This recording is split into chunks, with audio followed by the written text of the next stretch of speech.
Hoppa.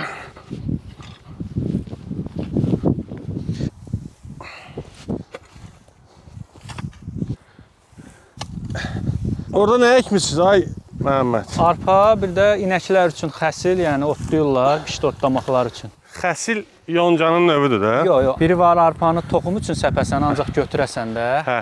Biri Biri də var ki, inəklərin otlaması üçün arpa əkilir. Ona xəsil deyilir. Onu qışda inəklər otlayır, daha yaxşı süd verir də. Bağlayaq.